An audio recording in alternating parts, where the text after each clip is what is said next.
under God, under God, indivisible, indivisible, with with liberty liberty and justice and for all. justice for all. Thank you. So there are no communications that made it in time for this agenda. If there are any new ones, we'll have them on for the next meeting, our regular meeting a week from tonight. So this meeting is about two resolutions. And also there is one action item in finance that really needs to be done now. So we're going to pass that this evening. I hope we're going to vote on it at least. So I wanted to thank, before we move forward, I wanted to thank Darcy. Darcy's been talking to us about the testing, the ESA testing and the waiver that the state could get, and which no one has taken any action on at the Board of Education, State Board of Education, or Department of Education. And so Darcy began constructing something, which we are now going to vote on as a resolution. And I worked a bit on a resolution following the same pattern on the issue that concerns me greatly and the rest of the board greatly, which is that we're the only state in the region that isn't vaccinating our teachers, which is outrageous. So there are going to be two resolutions. The first, and the way this will work this evening is we'll discuss the resolutions. I'll bring up the board action item, and then we will have a board discussion, or we'll have a board discussion along the way.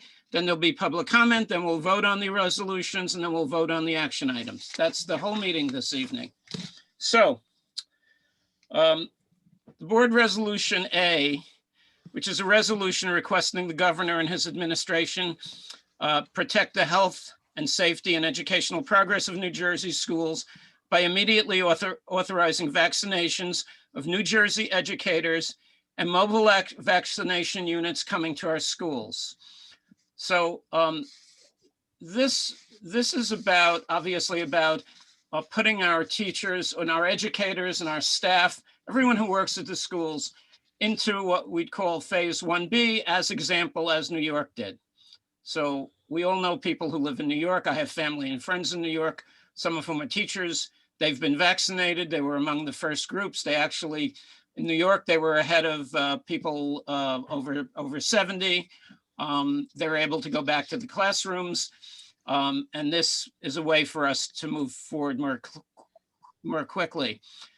At the moment in New Jersey, these folks are not eligible for vaccination. You cannot sign up and you cannot get a vaccination in New Jersey if you are an educator, unless you have an underlying medical condition. And then in addition to that, I would say that there's been a push from a number of sources to get mobile vaccination units out to school systems so that they would approve it. At the state level, they would send some mobile vaccination units out to the schools, and they would make it really easy for our educators to get vaccinated without having to take time off from school and more time away from our children. So this resolution, if passed, will be sent, as will the other, to Murphy, to Governor Murphy, to the Commissioner of Education, Angelica Allen McMillan, to our state senator, Patrick Dignan, to Assemblyman Robert Karabinchik, to our new Assemblyman, Sterling Stanley, and then to the two Assemblywomen who are the chairs of the state assemblies, two groups on education and higher education, and that's Pam Lampett and Mila Jazzy.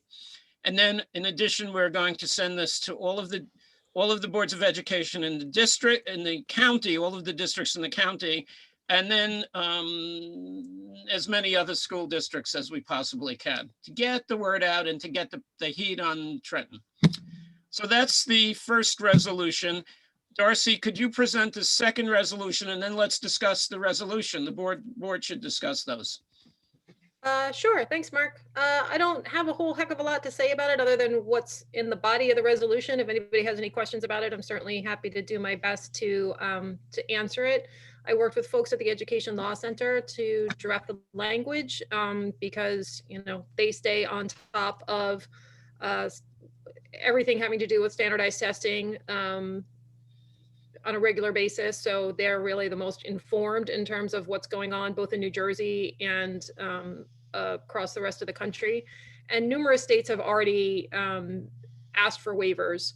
The reason that we added Mila JC and Pam Lampett to the resolution was because actually we kind of added that a little bit. Oh no, we didn't add that after the fact. We added a little bit of extra language because Mila JC and Pam Lampett sent a joint letter to the state saying basically, if you don't ask for a waiver, then we're going to draft up legislation to force you to ask for a waiver.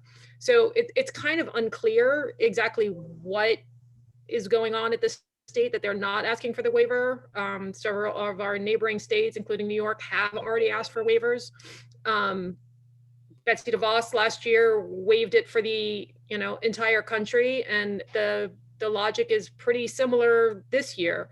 Administration would be incredibly difficult and really isn't going to tell us much. It's certainly not worth losing the instructional time that it would take to administer it. I mean, my argument has always been that it's not worth the time it takes to administer it in a normal school year, let alone in a pandemic school year. So that's my little spiel about it. Chris, I see you've got your hands up over there. Yeah, I just want to say, I completely support this and agree that, especially in a pandemic year, and even in a normal year, this is not worth the loss of time of instruction. And it's also fantastically written, so thanks a lot. But I'm a little bit unclear about what's supposed to happen this year. Like, how much instructional time do we think we're going to lose to the testing if they don't apply for the waiver? Scott, do you have any way to, Yeah, has there been thought given to how this would even be administered in a remote environment? I mean, one thing I do know is that they did, based on that letter from Lampett, Pam Lampett and Mila JC, they did push it back. They were talking about the testing window starting sometime this month, and now they've pushed it back further, but I don't know how that's going to impact anything. In some cases, Chris, it could wipe out an entire week's worth of instruction. Particularly now, we anticipate that would be the case because of the pandemic. We only have 4-hour days. We've already, we already in a traditional year work around half-day schedules when we're implementing tests. So I would anticipate at least a week of instruction would be thrown out the window. Thank you, Scott. Any other board members like to speak up? Okay. Seeing no hands. Michelle's got her hand up. Michelle, sorry, I missed you. There you are. Michelle, why don't you? Yeah. Yeah, I wanted to also give Darcy a thank you for starting this process and for always keeping us informed on what's happening in the world of testing and waste of our time. You may want to turn your camera on. Synchronization. Turn off your video, Michelle. Is that better? It's a bit better, yeah. Better? Okay. Sorry about that. Yeah, I just wanted to quickly ask if Scott knew how the test would be administered, because I think that's an important question for everyone to be aware of, like how to do this. People can't hear you. Maybe you want to put it in chat. Is the chat on? I could understand her. She's just asking how it would be administered. Oh, I see. Right. So Scott. Scott, that's for you. That's for Scott. How would it be administered if we How did would it have be to administer it? Yeah. Well, no, the Department of Education hasn't given us any guidance as to whether it would be done virtually or in person. We have a sense that they would hope that to do it in person, which is why they delayed any action about a potential waiver until I believe April. But if we did it in person, we would have to do it in very small groups. Remember, we didn't administer the PSAT for the very same reason. We didn't feel comfortable having 100 kids come in at once to take a test. If we did it online, which I doubt would be the case, I have no idea. My colleagues and I are just putting it aside for now because we're getting absolutely no guidance from the Department of Education. I can't tell Well, you we how sure should- appreciative I am the board is putting its weight Yeah. behind this this resolution. Yeah, I mean, We it's a should- just, we it's a sure very shouldn't do it strange two ways. time in so many ways. Yeah.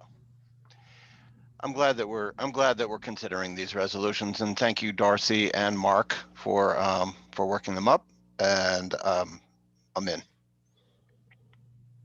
Thank you, Rob. And any other board members who'd like to speak? And Linda, I don't know if you saw that Marilyn has joined us. Hi there. Sorry I'm late. Oh, I was it's on the road and tried to call in on my phone. It didn't work. Okay. Okay, so I then, not seeing any other board comment, I did want to point out or discuss the board action item, which is the approval of the settlement agreement. This is the settlement agreement for special ed placement out of district, which is an old settlement agreement, which we tabled in January. And special ed, our special services folks tell us they really need this to get approved sooner than the end of this month. So we're voting on it tonight. It does have the missing case number information, and it's simply an extension of a case where a student is being placed out of district.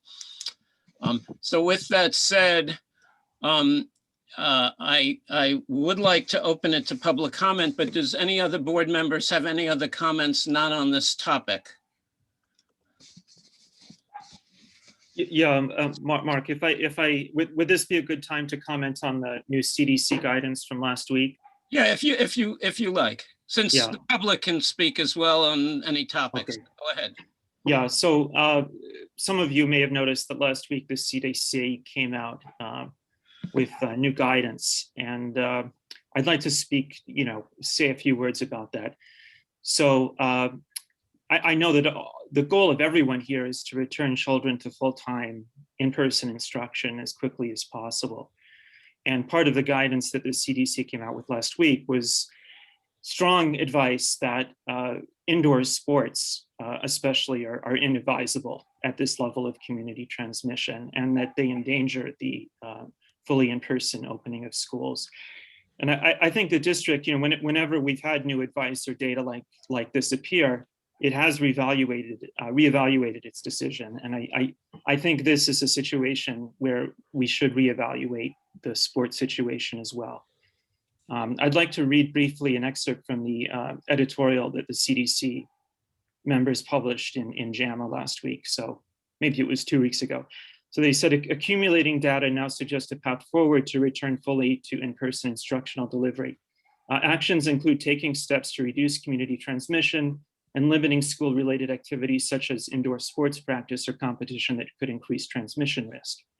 Even though high school athletics are highly valued by many students and parents, indoor practice or competition could jeopardize the safe operation of in-person education. Decisions made today can help ensure safe operations of schools. Some of these decisions may be difficult. They include a commitment to implement policies to postpone school-related activities that can increase risk of in-school transmission, for example, indoor sports practice or competition. So apparently the CDC believes that indoor sports do pose a danger to full return, and that there's a trade-off that districts are making between fully in-person instruction and indoor sports in favor of sports. But I think if fully in-person instruction is our main goal, then we have to reevaluate that trade-off, despite the mental health benefits that sports provide. And just to be clear, I'm not proposing any sort of decision be changed immediately, but I think it has to be reevaluated with further input from the community and discussion. Thank you. Chris, thank you very much. I did want to say that and I don't mean to debate this in any way, but we started indoor sports with the expectation that indoor sports would start at the same time as, per the superintendent's decision, at the same time as we reopened for hybrid at all of our schools, which we barely missed, but we are doing tomorrow. And that season, the one sport that's going on now is virtually over. We're going to only have another 2 weeks, I think less than 2 weeks of basketball. The next sport after that comes due will be the Winter track. The track, excuse me, the track season, that's entirely out of doors. And then we have a delay until the next sport, which is wrestling. And that will be considered seriously by Dr. Taylor. Let me mute this person. That will be considered seriously, and taking your advice very seriously, although the CDC and the state of New Jersey don't agree. And as I say, I'm kind of a broken record about this every week. We get different advice from the CDC from time to time, and many times we've gotten different advice. And then we get different advice from the state. And so it's very, very difficult. We're put in a very difficult position. And I say we as a district, it's Dr. Taylor's decision, but with input, and we've certainly given our input. And I'll stop now. Andy, did you want to say something? Yeah, sure. I think Chris's point is well put. I don't have strong feelings one way or another, but I do want to reiterate my strong preference for having practices be exclusively outside. I know that poses difficulties for basketball players, but I also know these are our teenagers. They're resilient. They can do it. I saw that, I think it was the track team. It might've been an informal practice this morning. It was like 15 guys, all with masks, super cold, doing fine. I was out for an hour. I don't think it's worth it to practice indoors at this time. We really need to like get through with as many precautions as possible. Yeah, and I want to add, oh, I'm sorry, Ann, go ahead. I thought you were done. No. I just, maybe Scott can report out what the current administration position is on that. I can if you'd like. I had an opportunity to speak to some of the basketball coaches this afternoon. My position is that I will be directing the coaches to hold basketball practices outdoors when the weather is acceptable. My definition of it being acceptable really has to do with the temperatures and what's on the ground. It's not acceptable for the basketball players to be playing in mid 30 degree weather. It is acceptable 38, 39, 40 degree weather. One of the differences between track and basketball is the kids are using equipment. I was told by one of our coaches that when they did try to go out and practice in mid 30 degree weather, the kids' hands were hurt. I mean, they were almost frozen because of all the dribbling they were doing and how the wind was impacting them and the cold was impacting them. Obviously, we only have one court that we can use right now, and that's the one down at Donaldson Park. We have half a court.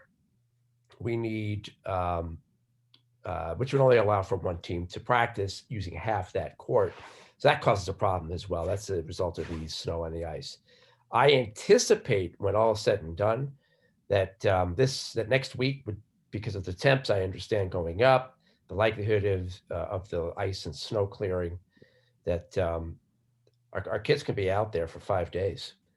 If the temperatures go up this week to an acceptable standard by according to me, I say that the kids go out, and if they don't have to dribble balls and can work on cardio, basketball team that is, so be it. They can spend a couple of days outside this week practicing.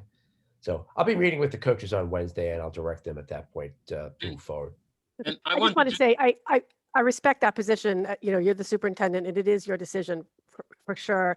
I just need to express my personal feeling that I don't think that that's safe. I think we should have our kids outside. We should be doing everything we can to ensure school goes on as planned. If that means kids are playing basketball with gloves on, if that means kids are doing cardio, it's not ideal. It's far from ideal, but at least we're doing sports. I mean, Chris talked about the CDC regulations, which came out, but not regulations, I'm sorry, the CDC guidance, which came out after we decided to start sports. So we were thrown for a loop. But I mean, I think as much as we can comply, we should. And I'll leave it at that. It's obviously Dr. Taylor's decision. And I want to concur with Ann's point of view. On the other hand, I do want to say that not only has the state of New Jersey given guidance to play the sports, but increase the number of spectators that can be at games. We aren't allowing, one of the guidelines that Dr. Taylor is following is we're not allowing spectators at games. So only students are allowed and coaches are allowed at games. Correct. So Look to the basketball live will be stream. over shortly. We'll go on to an outdoor track season, and then we have one more decision to make, which will be wrestling in several weeks, and look forward to Dr. Taylor's decision on that. Right. I gather that that's not likely to happen in the county, as basketball has been played by virtually all the other schools in the county. Wrestling is much less likely. Rob first, and then Darcy next. Well, I'm respecting everybody's opinions and everything else. I'm happy that the kids are playing. I'm happy that they're having some sense of normalcy added back into their routines. I agree that outdoor where possible. I don't think that where possible includes 30-degree snowy weather. I am interested in what the data is showing around the state of New Jersey as far as any what case numbers are looking like among sports among athletes this year. I'm curious about that, and I also would say it's nice that the CDC is weighing in. The state of New Jersey has given us very little guidance. The CDC has gone back and forth. Happy that they've given us something to look at, but I think they have given us new things periodically. Very difficult to follow those guidelines. We should do what we think is sensible, and again, happy that the kids are able to do something that's a little bit more normal. And looking forward to warmer weather in the springtime. Rob, Anyway, we will have a chance to talk about all of this next week. We have a meeting on Monday, right? Correct. We do. Right. We can talk again. Darcy, you're up next. And thank you, Rob. Just a super quick suggestion. I know for different kids, different parents, different priorities, different things are more important for kids. Mental well-being, maybe an easy suggestion is if your child is participating in an indoor sport, you do remote instruction, and then you have less chance of kids who are doing an indoor sport with us, spreading the virus in a classroom environment. And for some parents, that might be a great trade-off, right? One of my daughters right now is doing an indoor sport, a private indoor sport, but she's doing an indoor sport. So I'm not going to have her go into school because I don't want to double her risk. For the other one, she doesn't really have a sport that impacts her. It's more important for her to get in a classroom. So I want her to go back in a classroom. So for every kid, it's different. And for a kid who an indoor sport is crucial to their well-being, then maybe if you want to make that decision, then you need to make the decision to do virtual learning. So just a suggestion. Thank you, Darcy. I think we're ready. I don't see any other board hands up. I think we're ready for the public. Public comment. Highland Park Board of Education welcomes public participation and has reserved this time for your comments. Board policies 164 and 167 establish and regulate the right of the public to participate in public meetings. Please raise your hand if you'd like to speak and I'll call on you.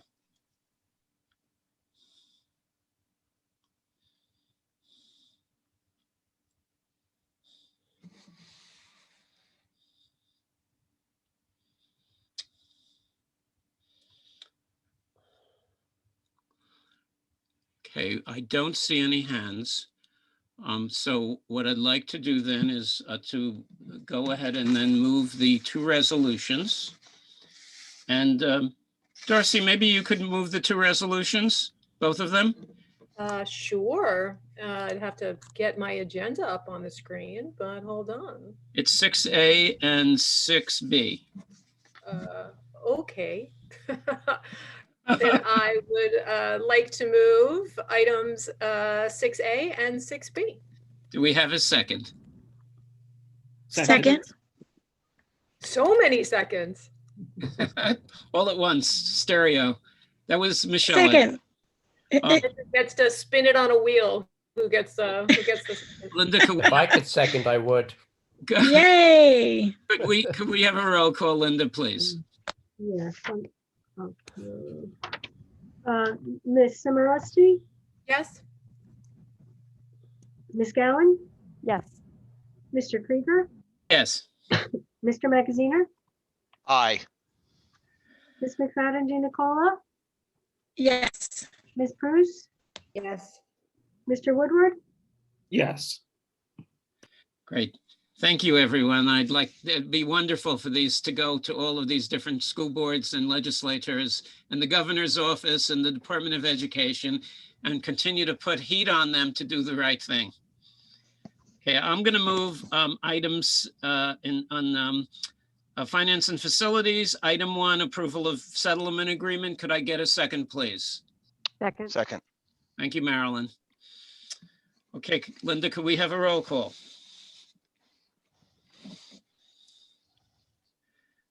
Ms. Simorusti, Yes? Ms. Gowan, Yes. Mr. Krieger, Yes. Mr. Magaziner, Yes. Ms. McFadden Nicola, Yes. Ms. Bruce, Yes. Mr. Woodward. Yes. Thank you, everyone. So on to adjournment. I'd like to move that we adjourn the meeting. Do I have a second? Second. Second. Second. All in favor? Aye. Aye. Good night. Good night, Aye. everyone. See you later in the week. Thanks, everyone.